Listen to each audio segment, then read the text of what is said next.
A 7-year-old girl approached my CEO desk, clutching a wrinkled envelope. She looked up with my exact blue eyes and said, "Please, sir, can you read this letter? Mommy says you might be my daddy." I opened it and froze.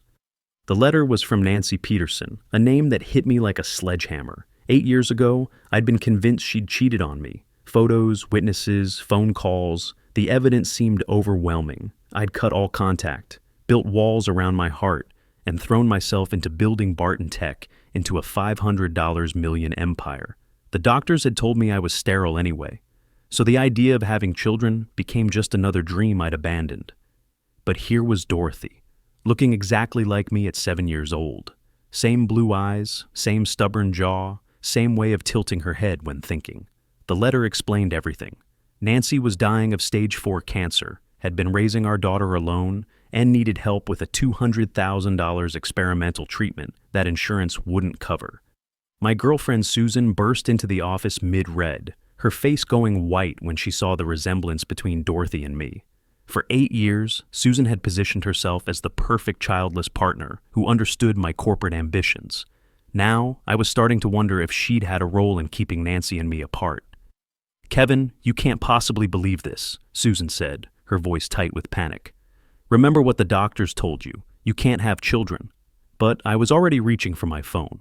Dr. Michael Harrison, my personal physician and longtime friend, could arrange DNA testing within 24 hours. As CEO of a major tech company, I had resources most people could only dream of. More importantly, I had contacts throughout Seattle's medical community who could fast-track Nancy's treatment. Dorothy looked up at me with those impossibly familiar eyes.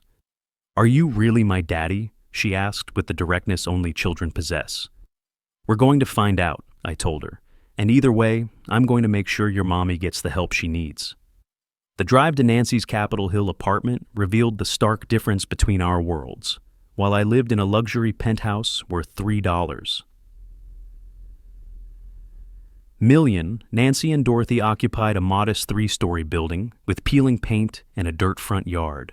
But when Nancy opened the door, thin from chemotherapy, her blonde hair wispy, green eyes too large in her gaunt face, I felt every wall I'd built crumble. "Hello, Kevin," she said softly, and the years collapsed between us. Nancy confirmed Dorothy was conceived the last night we'd been together before our breakup. She'd discovered the pregnancy 2 weeks after I'd cut contact, tried desperately to reach me, but my secretary had instructions not to put her through. Too proud and hurt to fight harder, she'd raised Dorothy alone while working as a freelance graphic designer. The medical diagnosis that made me believe I was sterile.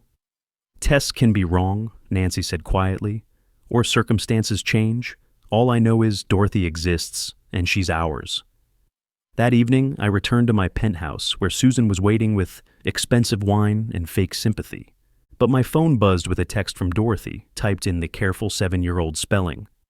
"Mr. Kevin, why are you mad at Mommy? She is crying and won't tell me why. Did I do something wrong?" The innocence in those words shattered something inside me. Whatever adults had done to complicate this situation, Dorothy was just a little girl who wanted a family.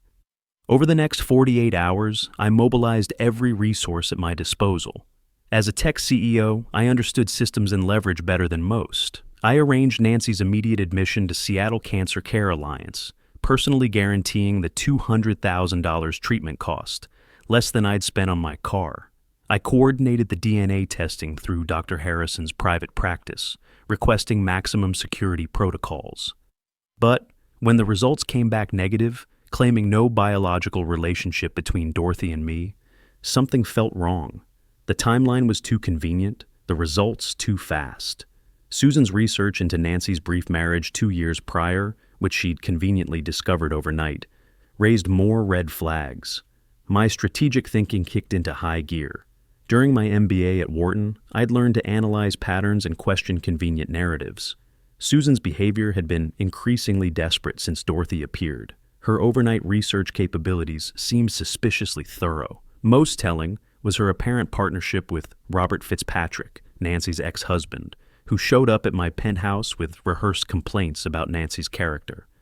I called Dr. Harrison with specific questions about the DNA test processing. His answers confirmed my suspicions. Susan had called his office claiming to act on my behalf, asking about security protocols. Later that day, a convenient power outage had required several tests to be rerun, including mine. "Mike, I need you to rerun that test immediately," I told him. "New samples, different lab, maximum security protocols, and I need the original samples tested by an independent laboratory." "Kevin, that's going to cost significantly more and take several days," he warned. "I don't care about the cost. I care about the truth." While waiting for the new results, I had my private investigator dig deeper into Susan's background. What he found was disturbing. 8 years ago, she'd been a junior employee at my company who'd systematically provided the evidence of Nancy's supposed infidelity. Bank records showed payments to several individuals who'd served as false witnesses. The photos of Nancy with another man, expertly doctored, created using early digital manipulation techniques that were sophisticated for their time, but obvious under modern analysis. Susan hadn't just manipulated one DNA test. She'd orchestrated an 8-year deception that had cost me my family and left Nancy to raise our daughter alone while battling cancer. When Dr. Harrison called with the new results, his voice was grim. "Kevin, the original DNA samples were definitely tampered with. Someone introduced a foreign substance that would cause a false negative result. But the new test shows Dorothy is definitely your daughter. The paternity probability is 99.97%. I drove to Nancy's apartment with my heart pounding. When I explained about the tampered test, she burst into tears of relief. "I knew the test was wrong," she sobbed. "I would never lie to you about something so important." Dorothy's reaction was pure joy. "I knew you were my daddy because you have my eyes and my hands and you're nice to mommy," she exclaimed, throwing her arms around my neck. That evening, Susan was waiting at my penthouse with Robert Fitzpatrick, ready for one final manipulation attempt. But I was done being controlled. "There's just one problem with your story," I told them calmly. "Nancy and I had new DNA tests done with maximum security protocols. Dorothy is definitely my daughter, which means every word you've both told me is a lie." Robert fled immediately, realizing he'd been used as a pawn. Susan's mask finally fell away completely, revealing the obsessive, calculating woman beneath. "Because I love you," she screamed. "Nancy Peterson was never good enough for you." "What you loved was an idea of me," I replied coldly. "You loved my money, my status, my company. Tomorrow morning, I'm calling the police to report medical fraud and conspiracy charges." Susan's years of manipulation had finally collapsed around her. She was fired that night, escorted from the building by security. Within a week, she was arrested on multiple felony charges. The investigation revealed a pattern of criminal behavior that extended far beyond our situation. She'd manipulated other relationships and professional situations using similar tactics. The legal consequences were swift and severe. Susan received a 3-year prison sentence for fraud and conspiracy. Robert Fitzpatrick, realizing he'd been manipulated, provided evidence that helped prosecutors understand the full scope of her deception. My company's legal team ensured she could never work in tech again, and the criminal conviction destroyed her professional reputation permanently. Meanwhile, Nancy's experimental treatment was showing remarkable success. The new protocol was working better than anyone had dared hope. Within 3 months, the cancer was in full remission.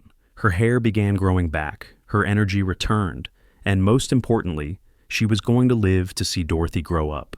We moved Nancy and Dorothy into my renovated penthouse, transforming it from a cold bachelor pad into a warm family home. Dorothy's artwork covered the refrigerator, children's books filled the shelves, and laughter echoed through rooms that had been silent for years. 3 months later, on a December evening just before Dorothy's 8th birthday, I proposed, not in some fancy restaurant, but in our kitchen while Dorothy did homework at the table. She insisted on helping, practically bouncing with excitement as I got down on one knee. "Nancy Peterson," I said, my voice steady despite the emotion. 8 years ago, I thought I lost you forever. 3 months ago, I discovered the best parts of my life were waiting for me to be brave enough to claim them. Nancy said yes through tears of joy, and Dorothy danced around the kitchen singing, "We're going to be the Bartons." 6 months later, we were married in a small ceremony overlooking Elliott Bay. Dorothy served as flower girl, wearing a dress the exact shade of blue as her eyes. Dr. Harrison officiated, speaking about the power of truth to heal old wounds and the importance of never giving up on love. Susan's absence was notable. She was serving her prison sentence, her elaborate scheme having ultimately been her downfall. The woman who'd spent 8 years manipulating my life had lost everything: her freedom, her career, her reputation, and any hope of the lifestyle she'd tried to steal. As the sun set over Seattle on our wedding day, painting the sky in brilliant colors, Dorothy pulled us aside for a private moment. "I'm glad I was brave enough to take that letter to Daddy's office," she said seriously. "I was really scared that day, but Mommy always says being brave means doing the right thing even when you're scared." "You are the bravest person I know," I told her, my heart full of pride for this remarkable child. "If you hadn't delivered that letter, we might never have found each other again." Dorothy smiled with the wisdom of a child who'd seen dreams come true through courage and persistence. "Mommy always says good things happen to people who don't give up. We didn't give up on being a family, did we?" "No, sweetheart," Nancy said, joining our embrace as stars appeared in the darkening sky. "We never gave up, and now we have forever to be together." The letter that started it all was now framed in Dorothy's bedroom, a reminder of the day a little girl's bravery brought her family home. It was proof that sometimes, against all odds, love really does conquer all, and that the most important things in life often come in the smallest packages, delivered by the bravest hearts. Today, Dorothy is thriving in private school, taking piano lessons and dance classes, all the childhood experiences Nancy had wished she could provide. Nancy's health remains excellent, her cancer in complete remission. And Susan? She's still serving her sentence, having lost everything she'd schemed to gain. Her manipulation and fraud cost her 3 years of freedom and a lifetime of consequences. Sometimes justice takes time, but when it comes, it's complete.